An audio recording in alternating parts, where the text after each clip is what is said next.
उनको लगना है क्या? लगा लूं? अभी जरूरत नहीं, फैन का आवाज बहुत है वैसे। लगा दो, याद रखना।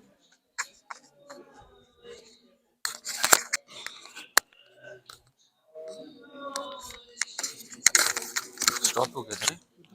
सही है, सही है। हो गया।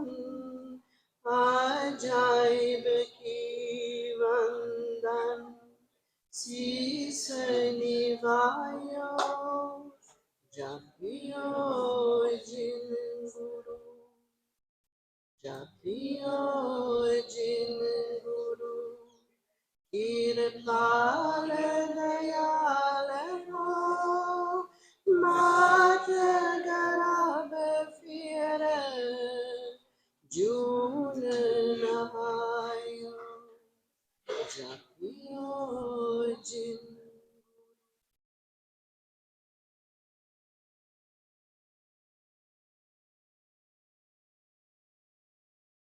Page 154.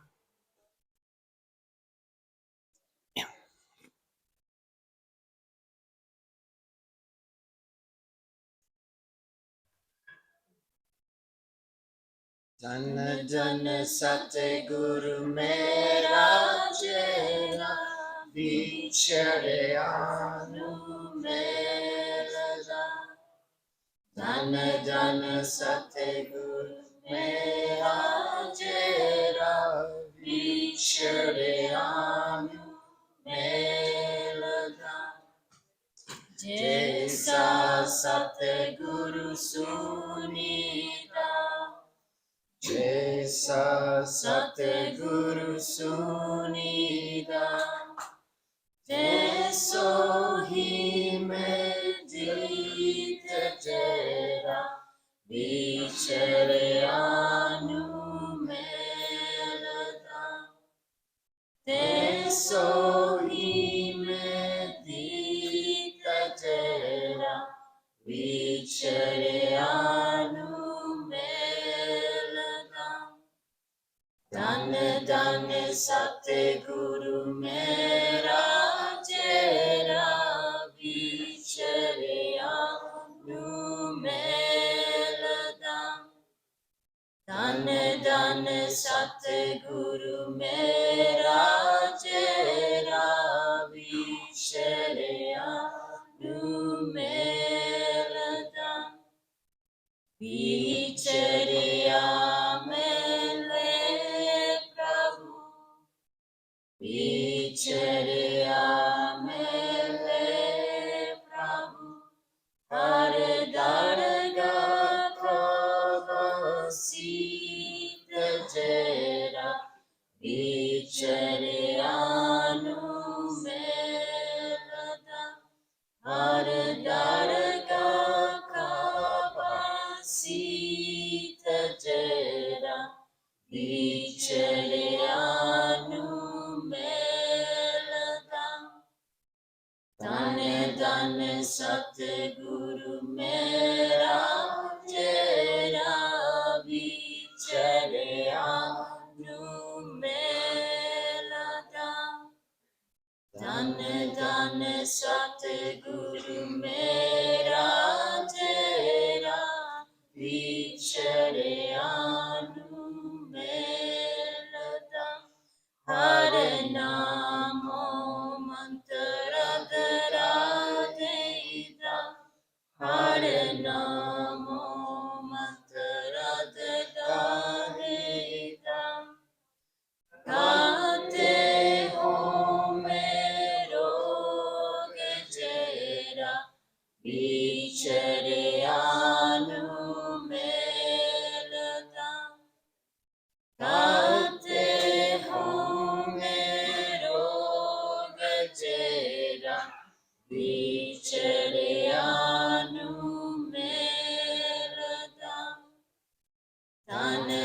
धन सतगुरु मेरा चेरा विछड़िया नु मेलता धन धन सतगुरु मेरा चेरा विछड़िया नु मेलता नानक सतगुरु तिना मिलाया नानक सतगुरु तिना मिलाया जिंदूरो पिया संजोग तेरा विचरिया नु मेलता जिंदूरो पिया संजोग तेरा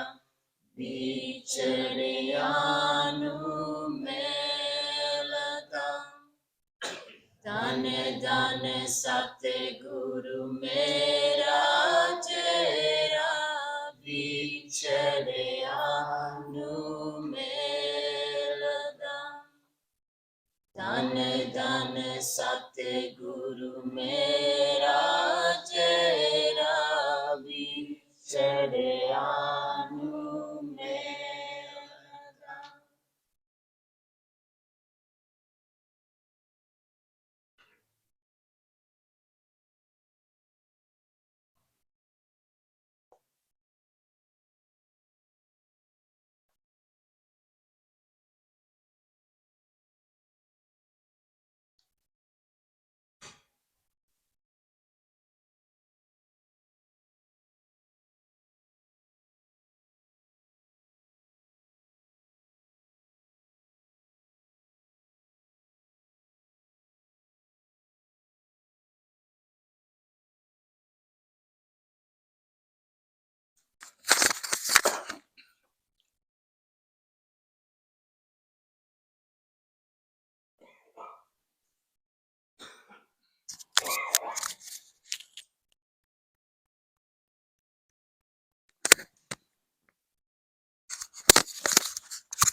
नेता नहीं धुन की खबर अनहद का बाजा बाजता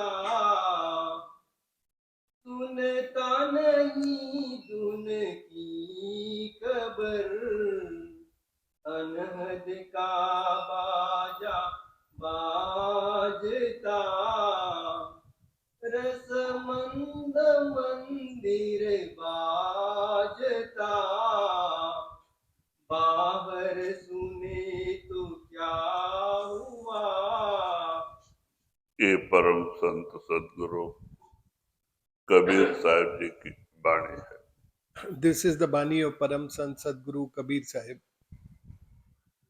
क्योंकि कबीर साहब जिस समय बनारस नगरी में प्रकट हुए वहाँ कर्मकांड का अखाड़ा था। लोग तीर्थ व्रत उपवास पूजा पाठ में लगे हुए थे। When Kabir Sahib was preaching in Varanasi, the all the locals and all the people around were all engaged in all kinds of rituals, doing puja, going to pilgrimages, doing idol worships. So all of them were engaged in only these kind of practices. तो कबीर साहब 650 साल पीछे बनारस नगरी में प्रकट होके संत मत का प्रचार किया, तरह तरह की वाणियां लिख के लोगों के भ्रम को दूर करने की कोशिश की। So Kabir Sahib came and he started his preachings about 650 years back in Varanasi. And he tried to awaken the souls, the jivas, by different kinds of banis that he wrote. तो उस समय लोग, ये पहले संत थे जो कि बहुत मेहनत की, उन्होंने उत्तर भारत से लेकर दक्षिण भारत तक घूमे, बहुत कम लोग उनकी शरण में आए। So he was. It was very difficult in those days to explain the Santmat, and he traveled far and wide across the length and breadth of the country. But very few disciples agreed and came into his fold. तो वही कबीर साहब जी इशारा देते हैं कि हम लोग मंदिर मस्जिदों में जाते हैं तो ढोल नगाड़ा बजाते हैं और वहाँ पे गाना गाते हैं, उसी को भजन कहते हैं। वो कितना टाइम तक रहता है? जब तक गाना बजाना होते रहता है मन को थोड़ा आनंद आता है, लेकिन जब गाना बजाना बंद हो जाता है तो आनंद गायब हो जाता है। So Kabir Sahib says that we go to the temples and other places of worship, and there we beat the drums and we use other kind of instruments, and we call it bhajan. We sing those bhajans and play those instruments, and that only continues so long as we are playing those instruments or singing those bhajans. तो कहते हैं, कबीर साहब जी इशारा देते हैं कि आपके अंदर परमात्मा ने वो अनहद जिसका कोई हद नहीं, वो आवाज जो सतलोक सचखंड से आके अंदर 10वें दरवाजे में धुनकार दे रही है, अगर आप उसे नहीं सुना तो और बाहर का आवाज सुन के कुछ नहीं होता। So Kabir Sahib says that if you have not heard that anhad, that holy sound current which is coming from Sachkhand and it's resonating at your eye center, if you have not heard that, then what is the point of listening, playing all these instruments and singing all these bhajans? You have not achieved anything. अगर आप अंदर की वो आवाज जो परमात्मा ने भेजी है वो आप अंदर में एक बार भी सुन लें तो कहते हैं एक जन्म नहीं करोड़ों जन्मों के पाप दग्ध हो जाते हैं। So if you listen to that holy sound current which is resonating within, then not only this life but millions of previous lives, the karmas, the deeds will get redeemed. लेकिन ज्यादातर लोगों को पता नहीं, जो संतों की शरण गए हैं उन्हीं को पता है वो शब्द के बारे में। कहते हैं कि वो शब्द बड़ा सुहावना है, मनमोहक है और मन को पकड़ के रखने की ताकत है। But many people are not aware of that holy sound current. Only those people who have heard the satsangs of the masters and who have taken his initiation, they only know about that holy sound current and how attractive that sound current is, how much strength that sound current has to hold the mind. कहते हैं बाहर के मंदिरों में या तो घरों में जब हम भक्ति के गाने गाते हैं प्रेम से, तो बाजा सुन करके और गाना सुन के थोड़ा मन मोहित होता है, बड़ा अच्छा लगता है, लेकिन जब भजन बंद हो जाता है तो सारी खुशी उड़ जाती है। When we listen to the bhajans in these temples or other places of worship and we listen to those instruments, then that also attracts the mind for some time. But as soon as the instruments stop playing or the bhajans stop, then we lose that pleasure.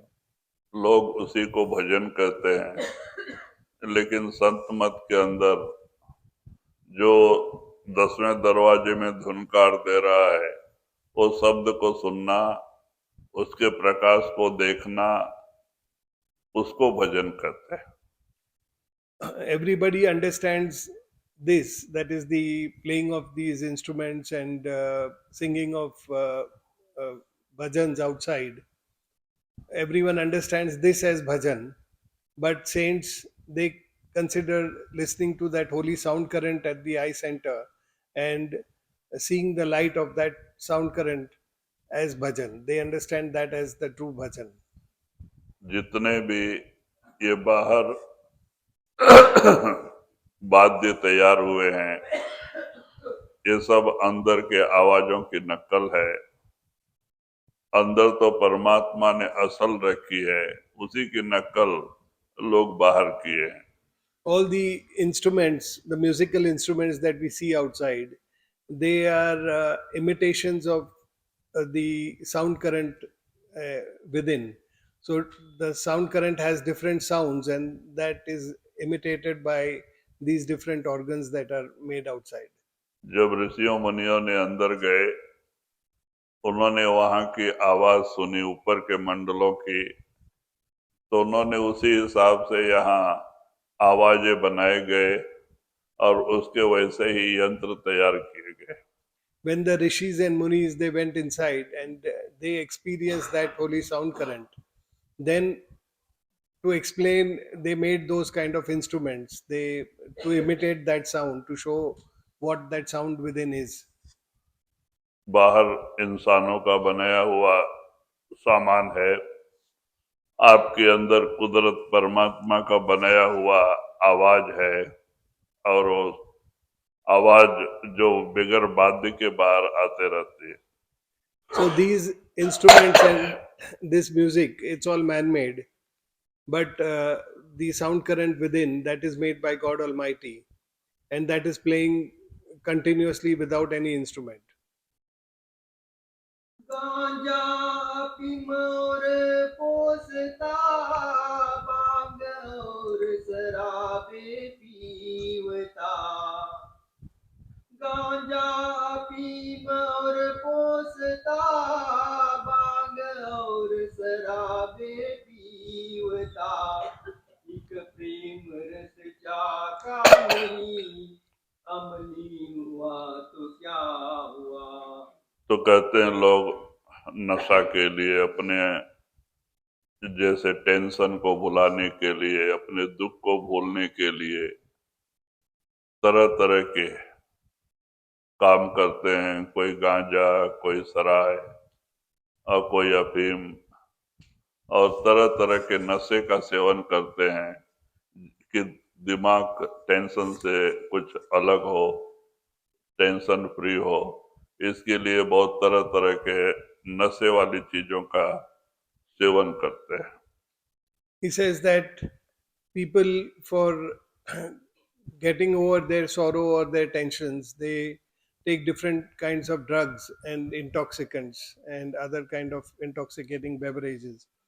So they take all these to overcome their tensions or overcome their sorrows. जब तक उनको नशा होती है, वो बड़े अपने को आनंद में समझते हैं, लेकिन वो नशा कितने टाइम तक रहती है? थोड़े टाइम तक, और फिर बाद में फिर वो नशे की जरूरत पड़ती है। So long as that uh, effect of that drug is there in the body, they have that sense of happiness, and after that the intoxicant effect stops, then again they are back to their normal state, and then there is the need for more of such drugs and intoxicants. परमात्मा ने आपके 10वें दरवाजे में प्रेम रस, ओ प्रेम का अमृत रखा है, जो एक बार पी ले तो ये नशा कभी उतरते नहीं, 24 घंटे लगी रहती है, खुआरी लगी रहती है। So God Almighty has kept the intoxicant of love at your eye center. Within you, He has kept that intoxicant of love. And once someone tastes that love, then that love is perennial. It will never cease. तो वही कबीर साहब जी कहते हैं कि आप अंदर जाके उस प्रेम रस चाखा नहीं तो जो नशेड़ी हुआ तो क्या फायदा। कहते वो रस, वो नशा करो जो कभी ख्वारी उतरे ही नहीं 24 घंटे, और मरने दम तक ऐसा ही आनंद रहे। So Kabir Sahib therefore says that if you have taken all these drugs but you have not gone inside and you have not tasted that intoxicant of love which has been kept by God Almighty Himself, then what is the point? Because that love never ceases; it is perennial, and you will always be in in that feeling of love. अभी जो हमारा प्रेम है ये क्षणिक है। जब हम सत्संग सुनते हैं, गुरु का दर्शन करते हैं, कोई प्रेम की भजन सुनते हैं तो प्रेम का रंग चढ़ जाता है। और फिर जब हम दुनिया में जाते हैं तो दुनिया की यादें जब जबरदस्त होती है तो प्रेम का रंग उतर जाता This love that we have now is temporary. When we meet the master or we attend the satsang or someone is singing a bhajan of a master, then we are overcome by that feeling of love. But that is temporary. When we leave that situation, we go back home or otherwise, and some of the worldly matters again overpower us, then that love uh, ceases. है। लेकिन जब हमारी रूह सिमट के 9 से 10वें में आ जाए, गुरु प्रकट हो जाए, हम अंदर में गुरु को देखते हैं, भरोसा आ जाता है और गुरु की कृपा से ज्योति अनादनाद प्रकट हो जाती है, तो हमारे अंदर वो सच्चा प्रेम प्रकट होता है, जो प्रेम कभी खत्म नहीं होता। But when we go within, we leave the nine doors and come to the 10th door, and there we manifest the radiant form of the Master. And with His grace, He manifests the holy sound current, and we see the light and sound within. Then that love which is developed at that point will never cease, it will be perennial. Meera ने 35 साल कृष्ण की आराधना किया। जब उनके पति बोझरा गुजर गए तो काशी गंगा स्नान को गई। जब रविदास का सत्संग सुना, मीरा का ख्याल बदला तो मीरा ने नामदान ले लिया। When Mirabai used to do the worship of Lord Krishna, and when her husband expired, the king expired, she went to Varanasi, and there at the banks of Varanasi, when she listened to the satsang of Sant Ravidas, she was transformed by listening to that satsang. तो मेरा निर्मल आत्मा थी, जो बचपन से भक्ति में उसका समय गए बीता था, पवित्र थी, तब वो मथुरा वृंदावन में जाके एक झोपड़ी बना के रात दिन भजन करने लगे। So she took initiation from him, and she was a pure soul because right from her childhood she was in the love of Lord Krishna. So she had a very pure soul. So after initiation, she took a small dwelling in Vrindavan, and there she did the meditations as told by Sant Ravidas. जब मीरा की रूह सिमट के 9 से 10वें में आया और गुरु प्रकट हुआ, अनाद नाद और ज्योति प्रकट हो गई, तो मीरा दीवानी हो गई।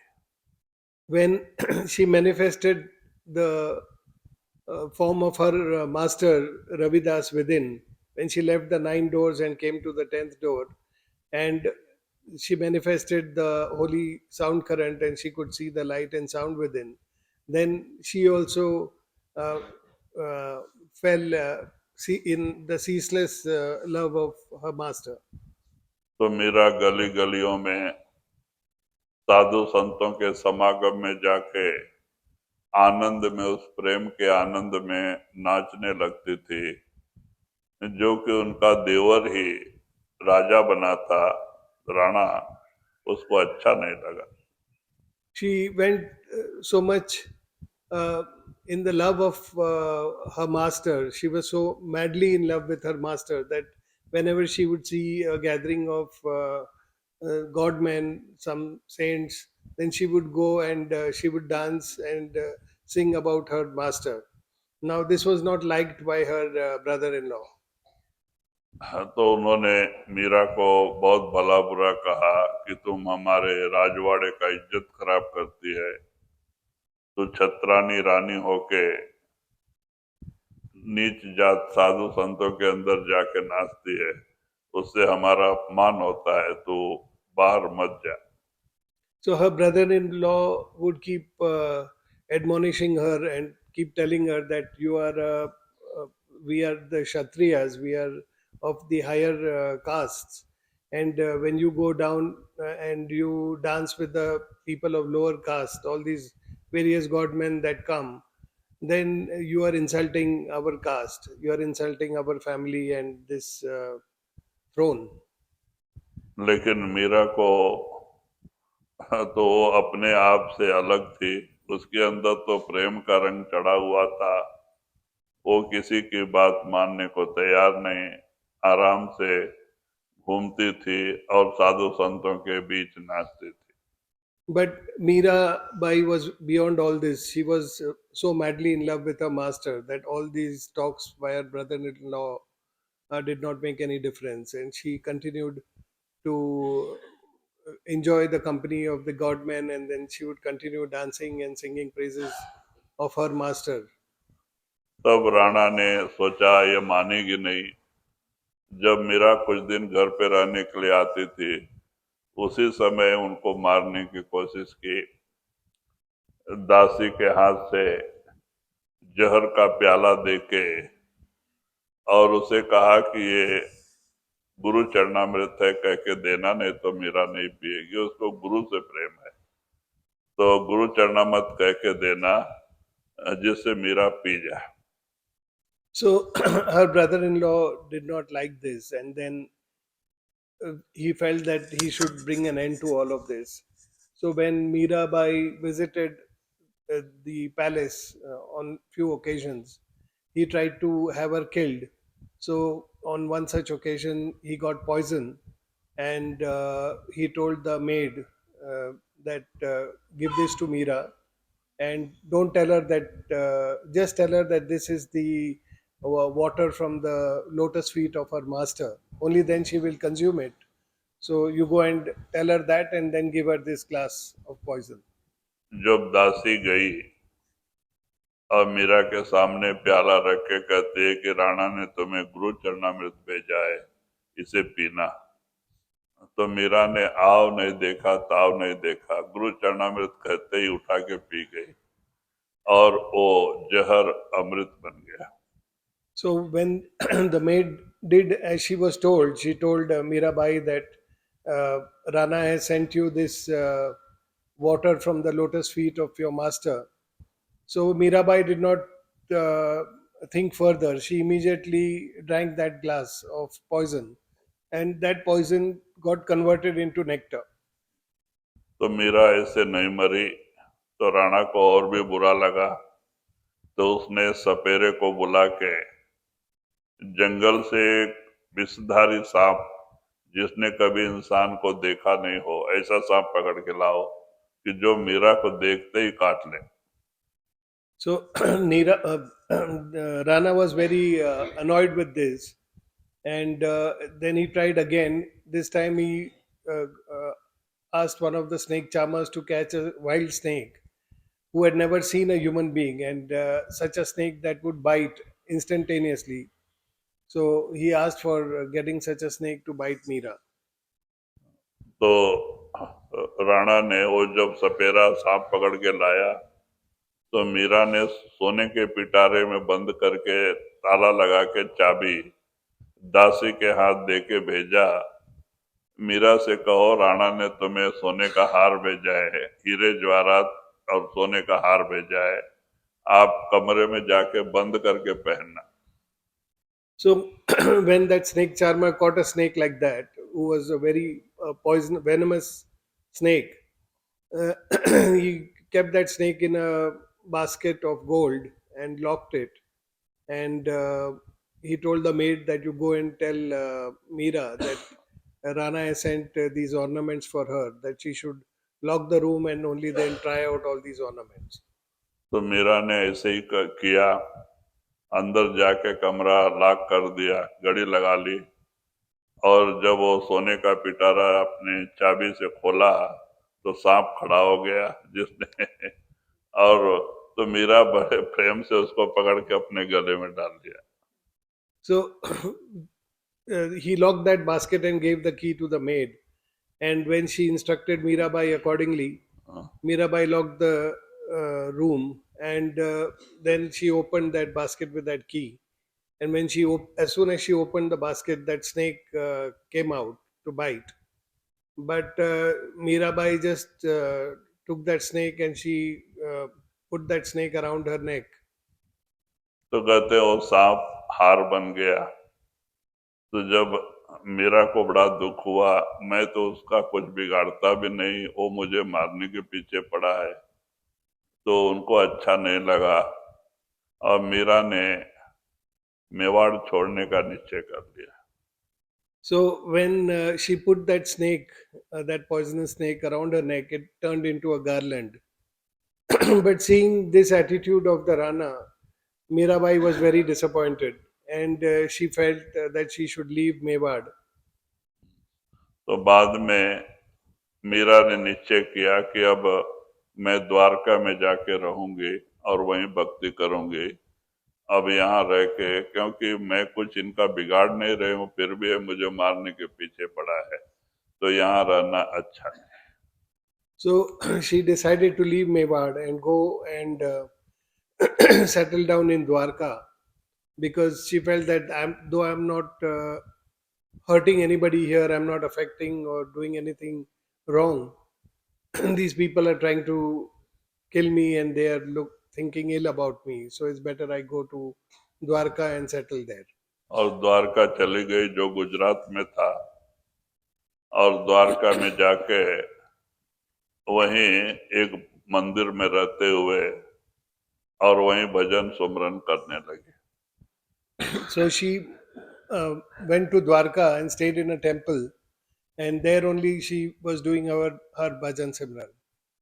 और यहाँ क्या हुआ, मीरा के जाते ही राज्य में सूखा पड़ा और 3 साल बहुत जबरदस्त सूखा, न बरसात न कुछ, पीने के लिए पानी नहीं, अनाज नहीं, जानवर पानी के बगैर मरने लगे। And when she left, it so happened that there was a famine in Mewad. For nearly 3 years, there was absolutely no rain and there was no water. So all the cattle started dying, people started dying, and there was a complete famine. There were no grains and very little food. तो राणा को बहुत पश्चाताप हुआ कि मेरा घर छोड़ के चली गई, आज इतना बड़ा मुसीबत आ गया, प्रजा गांव छोड़ के जा रहे हैं, देश छोड़ के जा रहे हैं, जानवर मर रहे हैं, लोग खाने के बगैर मर रहे हैं। तो राणा ने सोचा मीरा को लेके आना चाहिए। So Rana felt that uh, this was a big calamity that he brought upon himself by doing all these things with Meera, and the fact that Meera had left. He felt that indeed all the people are suffering, people are leaving their villages, cattle are dying, and people are also dying because there is no food. So he felt that he should ask Meera to come back. तो राणा ने 8-10 रथ सजा के कुछ सिपाही सैनिक और कुछ सामान लेके मीरा के पास निकला और करीब 10-12 दिन के बाद द्वारका पहुंचा। So Rana then took about 10 or 12 carts, and he put flowers and he decorated them, and with various things put in those carts. He went to meet Meera to ask her to come. जब वहां पहुंचा, पता लगाते लगाते एक मंदिर में मीरा मिली, तब जाके प्रार्थना करता है कि मेरे से बड़ी गलती हो गई, आप लौट के चलो। So then he searched for Meera in Dwarka, and then eventually he found her in that temple, and then he pleaded with her to return. Meera कहते नहीं, मैं निश्चय करके आई हूँ, अब मैं पीछे कदम नहीं रखूंगी, मेरा अंतिम यही ठिकाना है। But then Meera refused to go back with him, and she said that I have made up my mind. I'm not going to come back ever to Mewad, so I will stay at this very place. Rana ने बहुत प्रार्थना किया और लोगों ने भी प्रार्थना किया, मीरा नहीं तैयार हुई। तो राणा जबरदस्ती मीरा को पकड़ने के लिए मंदिर में गया। तो मीरा ने मालिक से प्रार्थना किया कि हे मालिक, मैं लौट के जाना नहीं चाहते, मुझे अपने अंदर, धरती से कहती मुझे अपने अंदर समा दे।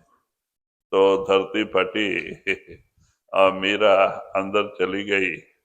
खाली उसका वस्त्र मंदिर में कपड़ा था, मीरा नहीं रही। So then Rana thought of forcefully taking her. So he tried to uh, hold her and take her back. But then she refused, and then she prayed to God Almighty that she did not want to go back, and she prayed for God Almighty to take her. And in that temple only, she only her clothes were found, and she went. She was kind of swallowed by the earth there, so that they only got her clothes at the place. तो कहते हैं फिर राणा लाचार हो गए और वो उसका कपड़ा लेके वापस आए। So Rana then was helpless. He took those clothes of Mirabai and he returned. तो कहते हैं कि इस तरह से मीरा के अंदर जब वो प्रेम प्रकट हुआ तो मीरा दीवानी हो गई। वो प्रेम बड़ा ऊंचा है। कहते अभी का प्रेम तो क्षणिक है, छिन उतरे छिन में चढ़े, तो प्रेम न होए, आठ पहर भी ना रहे, प्रेम कहावे सोए। जो छिन में प्रेम का रंग चढ़ गया भक्ति का, छिन में उतर गया, कहते वो भक्ति नहीं, वो प्रेम नहीं। कहते हैं आठ पहर उसी की याद में रात दिन पड़ा रहे, तो वो सच्चा प्रेम है। So that is about Mirabai, how she had this true love that was developed within her. And this is her story. And what the saints say, that the love that we get, the momentary love that we get when we meet the master or listen to the bhajans, etc., that uh, quickly goes away when we are faced with other things and other challenges in life. So masters say that we cannot call it that as true love, because that is there for some time and then it goes away in some time. So they say that only that love which stays like 24 hours and throughout without ever reducing, that is what one can say as true love. लेकिन वो सच्चा प्रेम 10वें दरवाजे में जाके गुरु को प्रकट करने के बाद ही प्रकट होता है। And that true love can only be developed when you go to the 10th door and you manifest the radiant form of the master within. Kashi गया और द्वारिका, तीरथ सकल बरमत फिरे। काशी गया और द्वारिका, तीरथ सकल बरमत फिरे। लाटन खोली कपट की, तीरथ गया तो क्या हुआ। तो वही कबीर साहब जी कहते हैं, काशी गया द्वारका। कहते हैं चाहे काशी जाओ, गया जाओ, प्रयाग जाओ, चाहे द्वारका में जाओ, कहते जब तक आपके दिल की कपट नहीं जाती है, कपट कहते हैं अंदर एक बाहर एक, कहते ये भावना आपकी खत्म नहीं होती है तो तीर्थ भ्रमण करके क्या हुआ। So Kabir Sahib says that if you go to Kashi, or you go to Gaya or Prayag or Dwarika, which are various pilgrimages, if you go to all these places, it but you do not get rid of that duality within you, then what is the point? That duality is where outwardly we show a different picture of ourselves and inwardly we are different. So till we do not get rid of that slyness of ours or that duality of ours, what is the point of going to all these pilgrimages? क्योंकि बाहरी तीर्थों में स्नान करने से शरीर की मैल जरूर उतर जाती है, लेकिन जो कर्मों की मैल मन पे चढ़ी है उसको धोने की ताकत उन तीर्थों में नहीं है। Because when we go to these pilgrimages, we can only cleanse our body from outside by taking, by bathing there. But the impurity on the mind of all the deeds that it is carrying, all the past sins that is it is carrying, uh, that will not get washed off in those pilgrimages. Those waters do not have the power to cleanse the mind. क्योंकि करोड़ों जन्मों से हम मानव शरीर में आए होंगे, तब तब जो भी कुछ कर्म किया वो सब मैल मन पे चढ़ी है, एक दो जन्म की नहीं, करोड़ों जन्मों की। कहते हैं वो मैल उतारने की ताकत उन तीर्थों में नहीं है, वो साधु संतों के वाक्यों में है। That burden which is being carried by the mind, or that filth of the past deeds that is being carried by the mind, that cannot be washed away in these pilgrimages.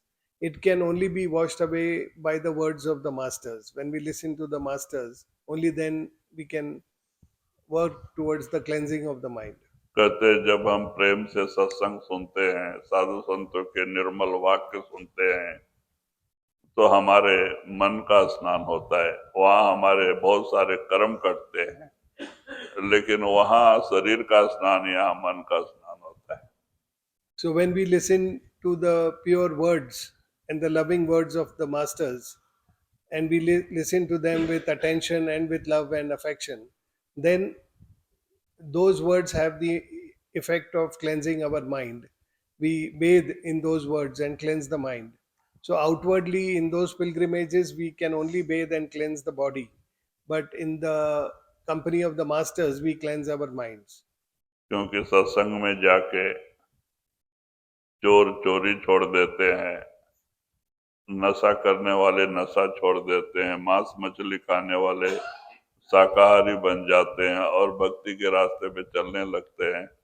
ये कौन सी चीज है? कहते हैं कि संतों के वाक्य छुड़ाते हैं। When people come in the company of the masters and they listen to the satsangs, they listen to the masters, then a thief leaves stealing, and people who are addicted, they leave their drugs and they leave other intoxicants. So people work towards cleansing themselves and they are able to become better people. People who eat non-vegetarian food, they become vegetarians and they stop killing other animals. So all this happens because of the loving words of the masters and the impact of the words of the masters. तो इसीलिए कहते हैं सत्संग सम तीर्थ नहीं कोई, सत्संग के समान बाहरी कोई तीर्थ नहीं।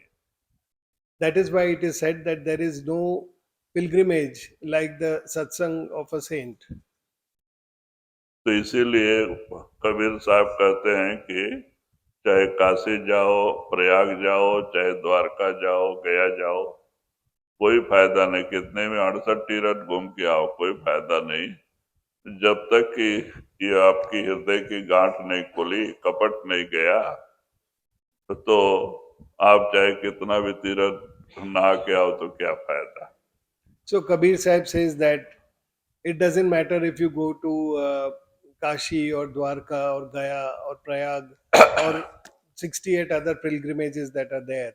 So long as you are not able to untie that knot of duality which you are carrying within you, there is no point of going to any of these pilgrimages. कहते आजकल वहां भी धोखाधड़ी चल रही है। पंडित लोग आपस में गंगा नदी का किनारा बांटे होते हैं, इतना में हमारा, इतना में हमारा। वहां जो कोई स्नान करने के आते हैं उनसे वही वसूल करना। अगर दूसरा पंडित उनके स्थान पे आ गया तो कुत्ते से भी बेहतर होते हैं, झगड़ा लड़ाई चालू हो जाती है उनकी, गाली गलौज। Nowadays, in these pilgrimages, also there is so much deception and so many bad practices.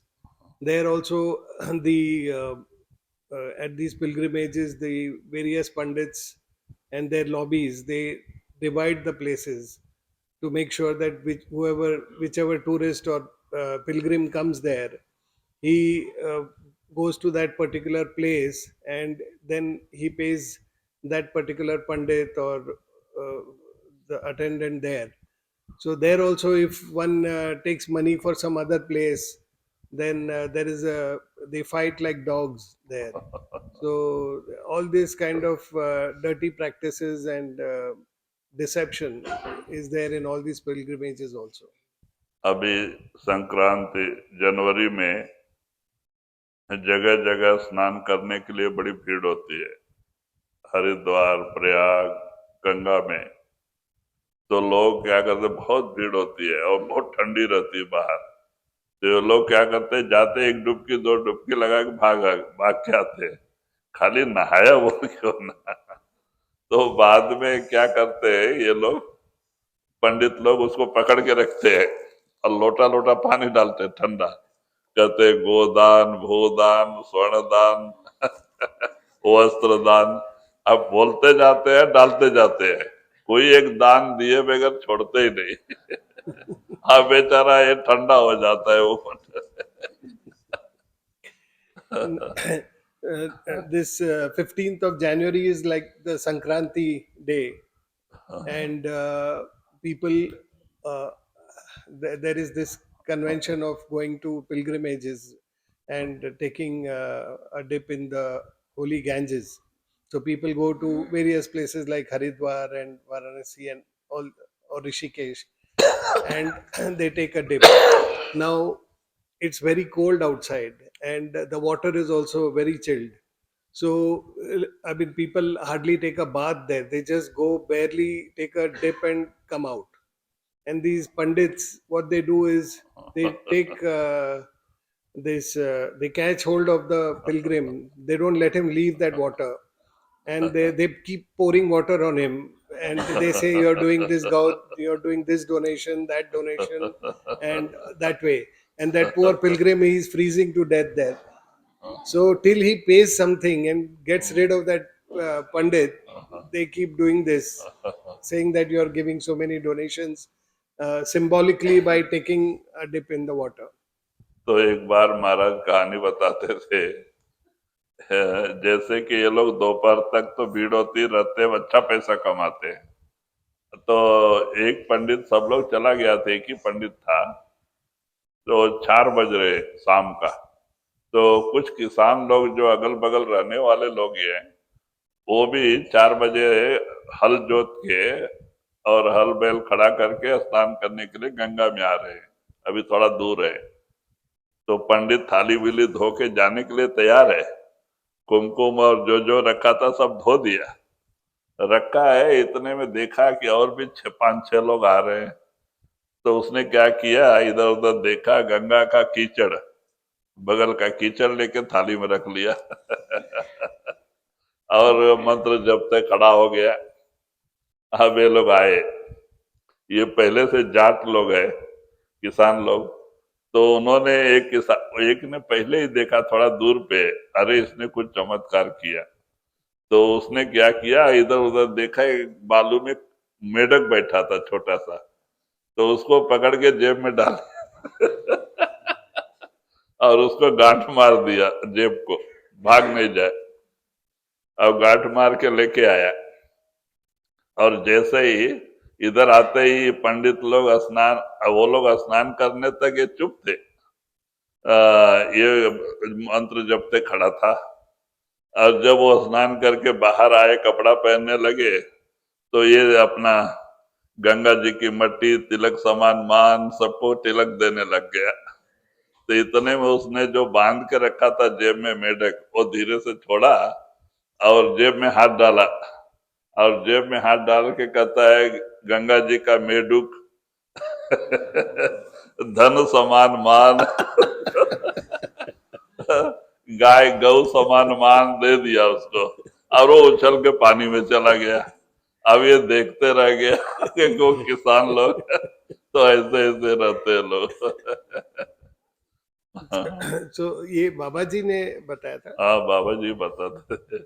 Somnath Babaji used to tell this story, and in the mornings during these times of pilgrimages, most of the Brahmins make a good earning, and by afternoon they are all free, and most of the Brahmins leave by afternoon.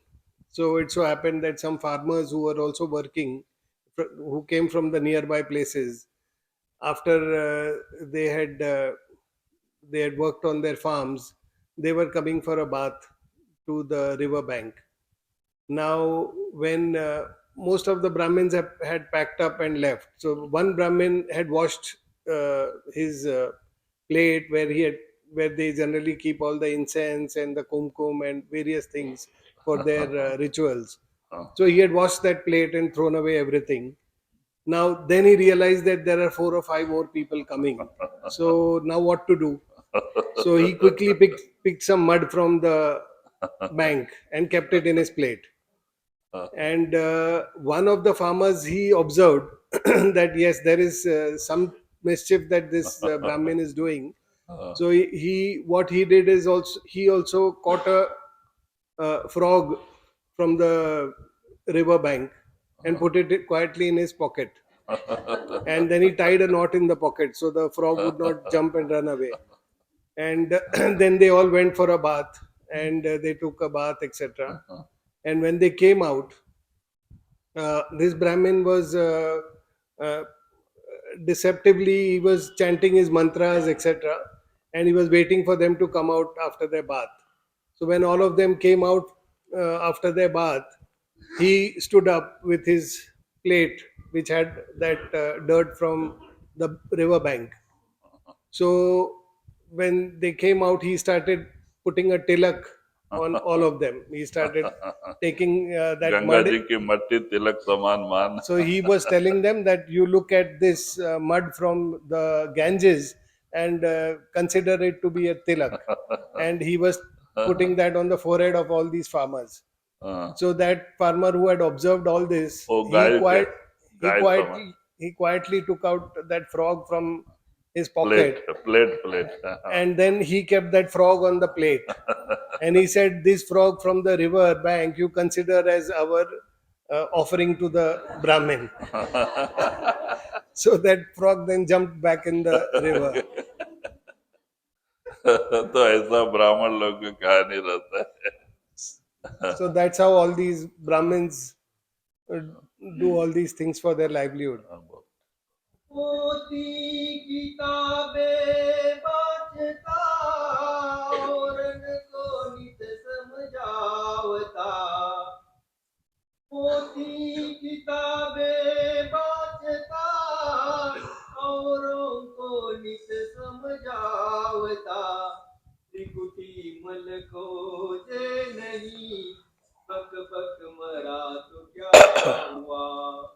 तो वही आप कबीर साहब जी इशारा देते हैं कि कुछ लोग किताबें पढ़ते हैं, पोथी किताबें वाचता.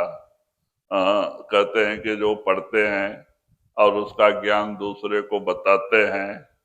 तो वही कबीर साहब कहते हैं कि जो खुद को ज्ञान नहीं, अगर वो त्रिकुटी महल खोजे नहीं तो कहते हैं कि खाली पढ़ पढ़ के मरे तो क्या होता है. So Kabir Sahib says that there are people who also like to do all the reading of the holy books, and they try to uh, share that their reading and try to explain to others on what is written in the scriptures, and they preach that, but they have no real knowledge of what those scriptures are talking about and what is there within. So Kabir Sahib says that by reading your whole life and dying reading and explaining to others, if you have yourself not seen Trikuti within, then what is the point of doing all this reading and explaining to others? तो वही कहते हैं कि जब आप खुद अंदर नहीं गए, त्रिकुटी में उस मालिक का दर्शन नहीं किया, तो बड़बड़ की वो बोलने से कुछ नहीं मिलता. So Kabir Sahib says that if you have not had the darshan of the Lord of Trikuti, and there is no point then of reading the scriptures from there and trying to explain to people. ताजी किताबें खोजता करता नसीहत और को. ताजी किताबें खोजता करता नसीहत और को. मरम नहीं उस हाल से ताजी हुआ तो क्या काजी के ऊपर कहते हैं कि काजी किताबें वाचता और दूसरे को नसीहत देते हैं, लेकिन उससे आप ही वाफिक नहीं, आपको ही वो ज्ञान नहीं है, तो काजी हुआ तो क्या हुआ। तो कहते हैं जिसको अंदर ही वो ज्ञान नहीं, खाली किताबों के ज्ञान को बांटते फिरते हैं, तो वो काजी हो या ब्राह्मण, वो काजी भी हुआ तो क्या हुआ। So Kabir Sahib says that even the Qazis, they read the books and then impart the knowledge from their reading of those books, but they don't have any real knowledge. They don't have the practical knowledge about it. So Kabir Sahib says to them also, just like the Brahmins, he also addresses the Qazis and says that if you are reading from the books and trying to share that knowledge, it is of no use if you have not experienced it yourself. ऐसे ही इनायत शाह एक अच्छे महात्मा थे, जो संत थे, लेकिन नीच जात के थे, खेती करवाते थे, आप खुद खेती करते थे। इनायत Shah Inayat Shah uh, was a saint, and he used to do his farming, हाँ, and he used to do his preaching, but he was a farmer वो मुस्लिम थे। and he was a Muslim. तो बुल्ले शाह को पता चला कि इनायत शाह अंदर जाते हैं, और बुल्ले शाह एक बड़ा जो फिलासफी माने कि वो जो नमाज पढ़ते हैं मौलवी था, पढ़ा लिखा था, तो वो उसको बड़ा अहंकार था कि अभी हम इतने ग्रंथ पढ़े हैं, हम मुल्ले हैं, मौलवी हैं, हमारे से बड़ा कौन है, और ऊंचे जात का था, वो नीचे जात के थे।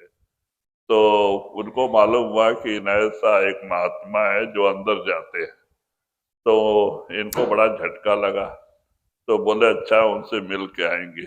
तो बुल्ले शाह खुद आए इनायत शाह से मिलने के लिए। तो उस समय वो प्याज का बीज डाले होते हैं ना, जब वो 20 दिन का हो जाता है तो एक जगह निकाल के दूसरी जगह डालते हैं। तो इनायत शाह भी निकलवा रहे थे पौधे, और ये वहीं गए पूछते पूछते। तो वहां जाके पूछते हैं कि महाराज मैं आपसे कुछ बात करने पूछना चाहता हूँ। तो बोले पूछो। कहते परमात्मा कैसे मिलेगा। तो इनायत शाह कहते हैं अरे क्या परमात्मा परमात्मा करता है, एक पेड़ उखाड़ के प्याज का बताते हैं पौधा, इधर से उखाड़ दे इधर लगा दे, परमात्मा मिल जाएगा। तो ये कहते हैं महाराज मैं पढ़ा लिखा हूँ, मैं कितने ग्रंथ पढ़ा है, कुरान पढ़ा है, कई ग्रंथों में तो ऐसा लिखा ही नहीं है, और आपको प्याज का पौधा हो गया, इधर निकाल दो इधर लगा दो मिल जाएगा। मेरे समझ में नहीं आया। So Inayat Shah was a farmer, and he used to do his preachings, and people knew him as a saint. And this word also got to Bulle Shah, who was a very, very learned Maulvi, and he came from a family of Maulvis. So he was very learned, and he felt that this Inayat Shah is supposedly a saint. He's gone within, and Inayat Shah was also from a lower caste, and Bulle Shah was from a higher caste. So, nevertheless, he decided to go and meet Inayat Shah to understand from him, and he went to Inayat Shah. Now, when he went there, Inayat Shah was in the field, and he was replanting the saplings of onion. So, when those are about 10 15 days old, they are relocated. The sapling grows, and then they are properly uh, uh, taken out from the nursery and put into the field. So he was doing that work. So when Bulesha came to him, he asked him that, can you tell me how can we manifest God Almighty within? So how do I do that? How do I manifest God? So Inayat Shah told him what God you're doing. It's so simple. And he took out one sapling from the nursery and he placed it in the field. He said, you do it like this. Take it out from here and put it here. Now Bulle Shah saw this and he was really pondering on so much books that he had read, and he thought nowhere in the books it is written like this. So he said, I have read so many books and this is never mentioned anywhere. And you're replanting a onion sapling, and I am unable to understand what you're trying to say. तो कहते हैं बोले अपना इनायत सा हंस के कहते हैं, अरे भाई जैसे माया मन रमे वैसे रमे जो राम। जैसे मन माया का रूप है, दुनिया का रूप है, उसको वहां से निकालो और नाम से या तो गुरु के चरणों से जोड़ दो, काम बन जाएगा। So Inayat Shah told him that, look, the matter is very, very simple. Like your mind today is entangled and attached and thinking of and contemplating all the world outside. It is engaged in all of that. So that is the sapling, that is the mind. You just take it out, weed it out from this world and all the thought processes and contemplation of the world, and replant it in the field of Pitama, Nam, in the field of God, of Sadguru, master। and your work will be done. तो कहते बस परमात्मा मिल जाएगा। तब उनको झटका लगा। हाँ, तो वो बताने से फिर बाद में फिर वो उनके सत्संग में आने लगे और फिर उन्होंने नाम ले लिया और उन्होंने उनकी बड़ी कदर किया और यहाँ तक कि फिर उनकी भी रूह अंदर गई, वो भी एक संत बने। So this really shocked Bulle Shah, and it brought about a transformation. He then started attending the satsangs of Vinayat Shah, and later he got initiated, and he also became a saint. He became a Gurumukh. शतरंज चौपड़ गजी पाई नजर है बजरंग की। शतरंज चौपड़ गजी पाई नजर है बजरंग की। बाजिन लाई प्रेम की खेला जुआ तो क्या हुआ। तो वही लोग कहते हैं कि लोग जुआ खेलते हैं, चौपड़, शतरंज, जुआ खेलते हैं। तो वही कहते हैं कि बाहरी पैसे के लिए ये जुआ खेलते हैं। तो कहते हैं कि इस तरह से बाजी न लाई प्रेम की तो जुआ खेला तो क्या हुआ।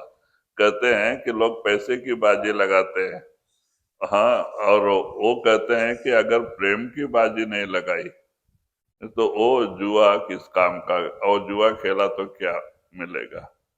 So Kabir Sahib now says that you gamble outside, you play different games for gambling. You play your cards and you play so many other types of gambling uh, games. But he says that if you have not gambled with love, if you have not done the gamble of love, then what is the point of all this kind of gambling? तो हमेशा घुमा के कबीर साहब प्रेम की तरफ लेके आते हैं। So he gives all these examples and brings us back to the subject of love for the master. जोगी दिगंबर सेवड़ा कपड़ा रंगे रंग लाल से। जोगी दिगंबर सेवड़ा कपड़ा रंगे रंग लाल से। वाकिफ नहीं उस रंग से कपड़ा रंगे से क्या हुआ।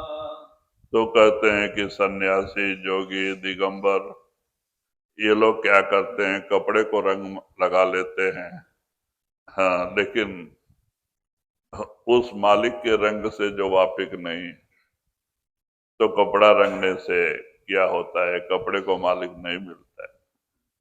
So Kabir Sahib now says that different sects, they believe in these outward appearances. They wear different clothes, saffron or blue or white.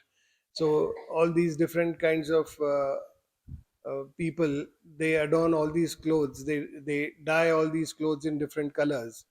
But if you are not dyeing your mind, and you're not dyeing your mind in the color of love of God Almighty, then what is the point of doing all these outwardly dyes? Because the clothes are not going to get any benefit by that dyeing.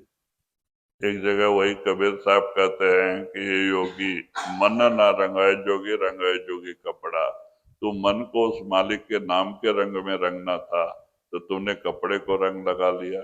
कपड़े को मालिक नहीं मिलता।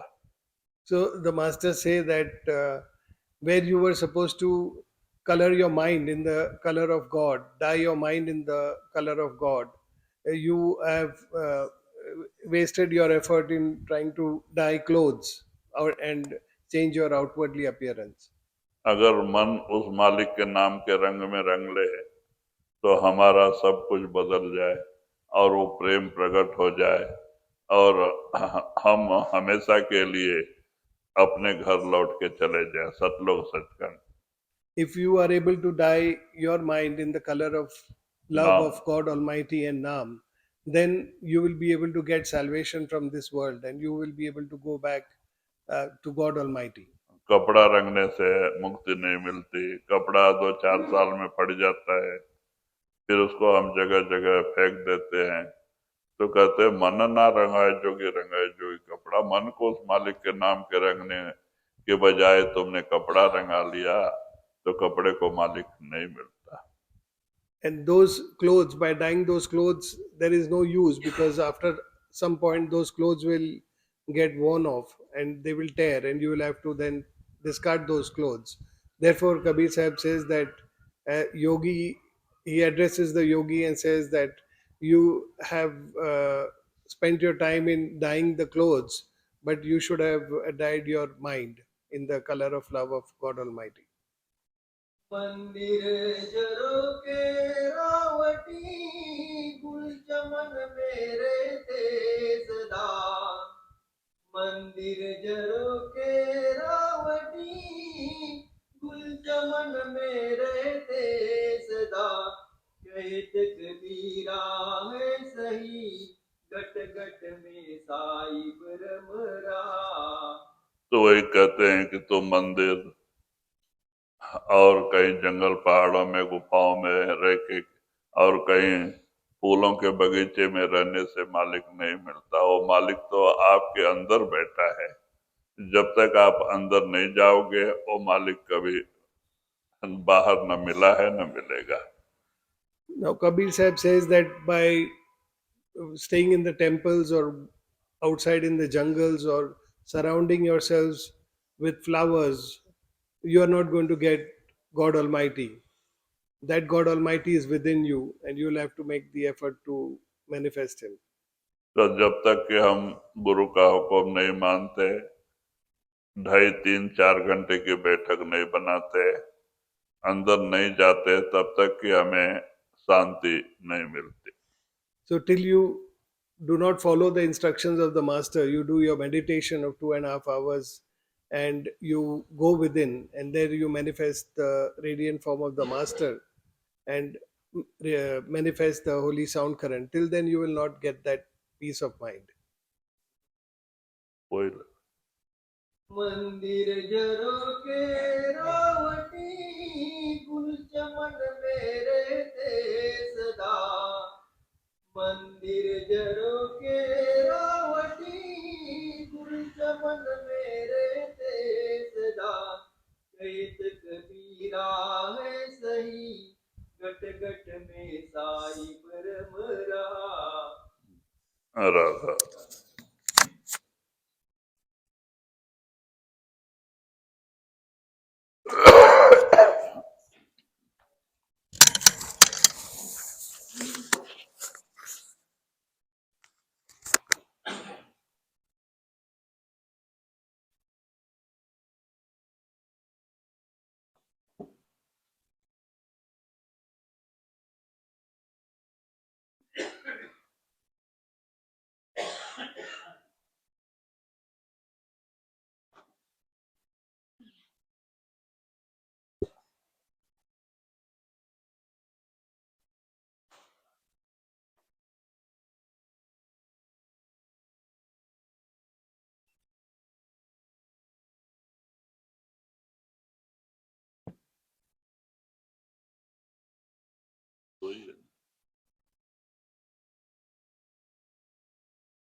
है तो इधर लेके